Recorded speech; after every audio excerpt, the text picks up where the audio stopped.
Hey everyone, happy Thursday. Welcome to Q&Andy. Subscribe. Producer Mike, what do we got? We have a special episode of Q&Andy because all of them are special. Why is it so special? Well, this week you had the amazing time speaking with one Christopher Eubanks about serves. Yes. Right? Yep. And so Ella and our crack team of wonderfully intrepid creators thought, you know what, our Q&Andy episode should also be about serves. Okay. Gotta be honest. I know I talk a lot of shit against me. Yeah. Feel pretty fucking good about this. I feel like you're gonna do pretty good with this one. All right. And just a reminder, thank you guys for sending in all your questions. If you do have questions in the future, follow us on all the socials. You can drop comments there or send to askandy@servepodcast.com. Please send videos, send voice notes. We'd love to share your or you could just send Mike a text messages. Number is 705. No, please stop. Sorry. Oh God. All right. Oh God, please no. That'd be funny. Yeah. That'd be a funny bet. That'd be so great. It would. I would love that. My wife also loves how my phone just beeps all the time. First question from John. How important is the timing between first serve and second serve? It seems it can vary greatly between the player serving and the energy present in the stadium at the time. I don't know. Maybe this is a lazy take, but I feel like fast players probably take less time in between. I don't know that that's something I've thought about much. Now this means the pacing, like you finish a first serve, you miss it, and then when you get up and do it again, ritual. I like to just get into it. I probably wouldn't want to. I mean, if you wait too long, I have to think that's similar to like freezing the kicker or like calling a timeout between free throws. I don't know that this space between would ever be beneficial. Now, sometimes you have to kind of call yourself off because someone will say something in the stands, and if you know, but I could argue that it's just as beneficial to like surf through it. You know, your opponent's listening for something. Like if I heard some sort of call or like something, people start whistling, I might be more motivated just to surf through it. Just go fast. Yeah, because like the returner has to pay attention too. So like as a server, one of the benefits is you control the timing and you can push the pace. Like when I was serving well and when I was on a heater or in rhythm, it's a 24-second clock, but it's server's pace. I was trying to fire them off 10, 12, like I was trying to rush the pace constantly. So you can control the pace. I never thought about much in between. I always kind of just wanted to get on with it. So this actually brings into the next question because I was really curious about that process of kind of first and second and deciding, you know, are you predetermining where you're going to go with your first serve when you walk up to it and then knowing maybe what your second serve's going to be? Yeah, you have a general idea, but the only caveat being the returner doesn't always stand for the first serve return where they stand for the second serve return. So you can have all the ideas in the world and then Rafa takes 12 steps back and it changes. If he's up, all of a sudden that brings in, okay, I can run it 112 in on his body. You know, whereas if he's back, you don't want to run it in on his body because all of a sudden that's going to be the forehand, right? And he's going to find some space and it's going to get high. So you're either taking him out or you're going to the back end. So yeah, I mean, when you step up to the line, you know where you're going to go on a first serve. But then if someone steps a foot and a half to the right to take away a wide serve, that changes, you know, then you're going to have to decide in 2 seconds where you're going to go quickly. The return position dictates a lot of the serving decisions. If the returner is making the right decision. Does that make sense? Yeah. Like, it's, you know, there are bad returners that could stand anywhere, and I probably wouldn't give too much credit to where they're standing. You know, if Novak, Roger, Hewitt, Murray, they basically would stand one way and then they would only adjust if you were having a great day serving, right? Like they would switch it up, but they would adjust their game plan based on. They always like they would always start with the same game plan in your mind. The preference for Rafa is always to go as far back as possible on a second serve because he can create the spin. Roger wanted to lay that chip down to me and then react off of it. Murray has that, like, we all can see that big long like hop step and then he wants to stick it. Novak and Murray want to be inside the court making contact with the second serve. If they start going way back, that means you've won the first battle, right? But then now you have to deal with the adjustment, right? So to get the top players off of their preferred mark was great, and then you had to deal with like the next set of circumstances. This next one's from Michael. Can you talk about ball selection before a serve? I see some pros want 3, but some want 4 or 5. What are you really looking for to decide which two you keep? Yep. So big servers want a smaller ball that travels through the air quicker. Like I wanted a BB, right? I wanted it to go fast through the court. I don't know if. What do you mean smaller ball? Like less fluff on it. Less like yeah. So if you just played like a 18-ball rally in Indian Wells where the court is like if you rub your hand on this table, it's smooth. Mm-hmm. So this isn't going to cause the ball to fluff up because it scoots through. Like grass, you don't get it, super fluffed up. Whereas Indian Wells, it looks like those troll dolls from when you're like 11 or 12 years old where you pick the hair. That's what it looks like after a long rally. So you want to discard that one because that's had a lot of use. And if there's a newer option that hasn't been used much in the last 2 games, it's smaller because it hasn't been fluffed up yet. So then it resets every 7 and 9 games. And so you're looking for like the small BBs because I want my serve to get through the court. I don't want my serve to go slower and bounce less, right? I want it to go faster and bounce more. So when I take 3, I'm looking for the smallest ones, right? And if there's no good option, then I'll discard 2 and take another one. 5 seems, excessive, but yeah, you're looking like big servers are looking for the little darts. Now, I don't know if someone like an Andre would want. Normally, you're looking for a smaller one so your serve is more effective. Can you think of any, this is also kind of a second part of Michael's question, do you have any stories of pros doing odd habits with like getting the ball or like 100%. Yeah, like you would look across and you'd see, if you're having a great serving day, you would see, people, like if you ever see them rubbing a ball on their shorts, they're trying to fluff up the ball. So like if you have someone like, and I'm not saying he did this, I'm just thinking of someone who's kind of sweaty and wants the ball a little bit slower, Wawrinka, right? Like if he's there and he's rubbing it's because he knows he can create more speed than you off the baseline, so it doesn't need the benefit of like a little dart, and he doesn't want the serve going any faster. So like you see people like rubbing it like this, that means they're trying to fluff up the ball. Like I remember a match, I'm sure I'll get in trouble for this. I remember a match where at Roland Garros, anytime I played a French guy, I knew I was not going to be on center. I was going to be out on Suzanne Lenglen because it plays generally slower than center court. And I remember I was playing in round of 16 one year. I was ranked like 4, and I was playing Monfils, where Monfils, he only plays on center, right? So I'm like, okay, they can't possibly put this match on Suzanne Lenglen. And I might get like a day where it's like 2 o'clock in the afternoon. Sure as shit, last match, Suzanne Lenglen again against Monfils. I'm like,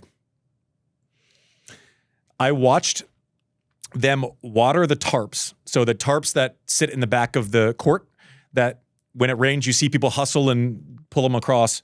So they're like wet rubber, but like when they're sitting, they make like a little, like the sides are, it swells into the bottom, right? I watched them like water the court, but they would fire some water into the tarps. And then what do the ball kids do? When they get the new balls, they throw them back to the ball kids at the back of the court. They roll them, right? They roll them along the side. Yeah. And if the tarps are in front of it, they roll through that wet tarp. So all of a sudden the ball has water, which is heavier. Anyways, I lost to Monfils 3, 4, and 2. That's crazy. Yeah. Just a fucking crazy coincidence that they were rolling the ball through the tarp. Just crazy nuts. coincidence. Yeah, totally. Oh, wow, what a coincidence. Yeah. When it was 8 o'clock at night and 42 degrees with wet balls. Super. All right, so talk to me about this question from Brian. Can you discuss the pros and cons of the platform stance serve and the bring the back foot up serve? Which should a young player learn and why?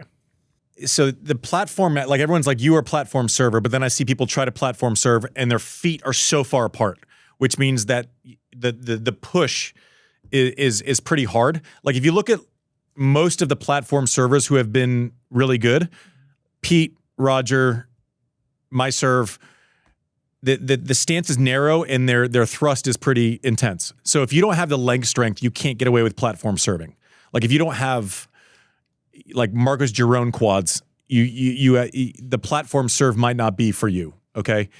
Can we quickly describe what is a platform serve versus It's simple. Platform serve is serving off of 2 feet. I don't know what they call the other one, but it's when you slide your foot up. So like so Carlos, when he serves, brings his right foot up and then launches, right? Yannick used to be a platform server, and now he brings his right foot up before he launches. If you look at old videos of Pete Sampras, he serves off of 2 feet. Like he doesn't bring the back foot up to the front foot before launching. Right. So platform is serving off of 2 feet basically that are spread apart. Cool. I would say for most people, bringing the foot up is probably better because you're getting like a little bit of momentum into the jump. You have to be very strong. You have to be super strong to platform serve, like super strong. Platform. I notice now when I'm 40-something years old and not like trained to be an athlete, platform serving hurts me more, like my back and stuff, because you have to twist over the top. Probably didn't do me any favors with the way my back feels now. Long term. Yeah, but you rarely see like a ton of super, like you don't see Isner platform serve. You don't see a lot of the giants platform serve. Ivanisevic. Becker was a great platform server, but he, like you look at his quads, he could thrust into it. I'd say for most people, and people are probably surprised by this answer because I'm obviously a platform server, but bringing the foot up is probably the better option for most people, unless you're super strong. You brought up Alcaraz and how he brings his back foot up, and there was a lot of news to start the beginning of the year that he was literally copying Novak's serve. Novak is a platform server, but so that's what I'm wondering about. Everyone was talking about how now his serve looks almost exactly like Novak's, and that was at the beginning of the year, right? Like people were talking, like the joke was that he had like copyrighted it. Yeah, Djokovic made a joke about he wants a percentage of Alcaraz's winnings after he. I see it. It might have been the serving motion, not the platform. It's so. I mean, Novak serves off of 2 feet as a platform server, and Alcaraz doesn't. So that's not accurate. Now the take back, like Novak used to kind of take a full big swing, and like his service motion, people forget, like it wasn't great when he won his first major. It was like he was throwing grenades on the second serve. Like it was from here, and the way that he's tightened it up and rounded out the bottom of it, which is what we've talked about with Alcaraz before. So maybe the start point and like kind of how you get to the trophy position looks like Novak, but their feet are not they're not similar at all. I just Googled it. It looked like it was more upper body. It has to be because the lower body is like completely different. Well, so I think that lends to the question from Keith, who said, you have one of the most unique and effective serves in the history of the game, yet your motion doesn't seem copied very often. Why do you think that is? So I switched my motion when I was 16. I think it's really hard for like a 9 or 10-year-old to serve off of 2 feet with a half motion. It's probably not healthy for a shoulder. So if you can't train it your entire life, is that going to be the person you take to the dance, right? Like, is that going to be what you're going to deal with? I don't think so. I switched. I'll tell you something about serving right now. Like, I don't actually care too much about the front end of the serve. It's, can you get your elbow in the same spot every time on the same count, right? Like I used to, when I was training my serve and something was off, I had like a 1, 2, 3. Like there was a count, 1, 2, 3, 1, 2, 3. There was a start. This is 2, 3 is through, right? As long as you can time it and get into that position consistently with a little space for your elbow, I don't actually care how you get there, right? Like Isner goes down and is longer, but gets to that same spot every time consistently. Pete's is completely different. For me, I just down, up, I had enough leg strength and enough arm strength to where adding any moving parts just meant that I was probably going to serve a lower percentage. One of the things I'm like, stat that doesn't get talked about, and I'm not one to like give self-serving stats here, I led the tour in first serve percentage one year serving bombs. So for me, it's like I had the power. Now I needed something that I could repeat as often as possible. And so straight down, straight up, boom. Like I could get away with it, but you know, I think I had the skill set to be able to get away with it. So it's not something I would advise like a 10-year-old to do, which is probably why it's not copied. This next question is from Steven. It says, as someone who's relatively new to tennis and not new to sports, I don't quite understand why the underarm serve is considered bad form. It's technically legal. Can you explain? I have no problem with it. I don't give a shit. Like, why do people give a shit then? I would hear simply, like, I would happily give my opponents 20% of my winnings if they just decided to serve underhand the entire time. I don't care. It's one of those rules where it's like the dumbest rule in golf is like you hit it into a divot in the middle of the fairway and you have to play it. It's like you did what you wanted to and now you're penalized for it when it's very obvious what happened. Like it rolled into, like that's not part of the course, right? Serving underhand and someone being pissed about it, like It's a less effective serve at the pro level. Like, I don't know. Like, never mad at it. Don't care. Anyone gets mad at it, I'm like, get over it. I'm fully with you. I don't care. Hey Andy, it's Vivek here from Atlanta, Georgia. My question for you is, who do you think are some of the greatest servers in the history of the women's game? Thank you. I do want to get your opinion on, but I also thought it'd be fun after you kind of give your opinion. We'd love to toss it to Kim Clijsters and have her answer if that's cool. Yeah. Serena's going to be the top name on every list. Rybakina is the best server in the game now. Martina Navratilova is right. Like, I think people too quickly say Serena's the best server of all time.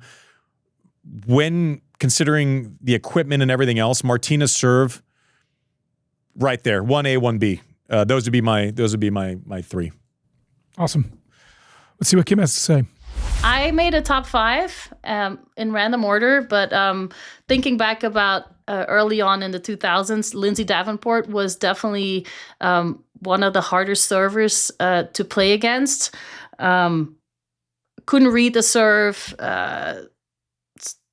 powerful, good placement. She had all the variety, so really hard to return her serve. Serena Williams, obviously, she's on everybody's list.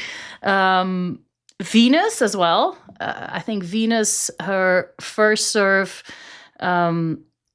very unpredictable. She could hit a variety of shots, especially the serve out wide. On the ad side was very tough, hard to read at times as well.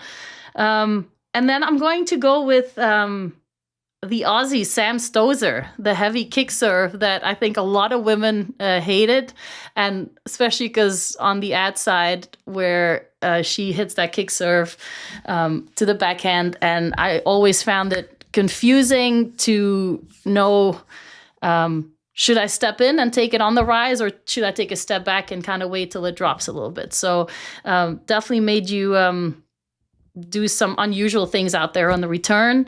And then my fifth one is maybe not for the reasons that people think, but I'm going to go with like Elena Dementieva, her second serve. She definitely hit double faults, but her second serve at times had so much slice. Like, she used to have her ball toss where she would throw it way to the right, and there would only be slice on it, and the ball wouldn't really jump up. So you knew that it was going to be a slow serve, and it was going to land in the middle of the serving box, but there was nothing you could do with it. And that was really frustrating. And so definitely missed too many returns on Dementieva's second serve.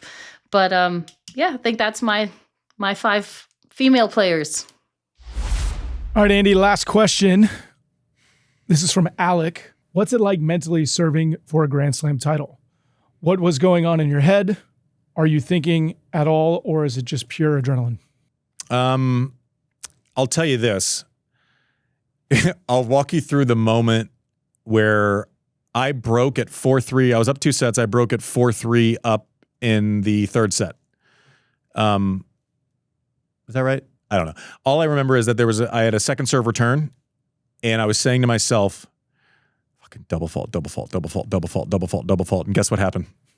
He double faulted. I don't really remember it. I hit 3 aces in a service winner. 4 straight. It would seem like I breezed through that. If I miss that first serve and get down 15, like love 15, changes the entire pressure set.